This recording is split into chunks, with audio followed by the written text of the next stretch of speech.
Hello everyone, welcome to Online Help Guide. Today in this video, I'm going to show you how to reset password on Textme. So without any further ado, let's get started. First of all, simply open your Textme application.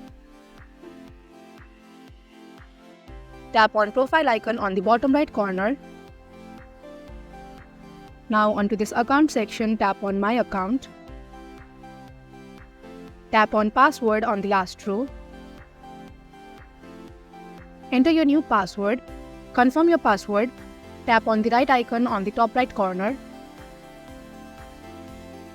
And that is how you can easily reset password on Textme. Thank you for watching Online Help Guide. Hope this video was helpful. If it was, hit the like button and comment below your questions and feedback.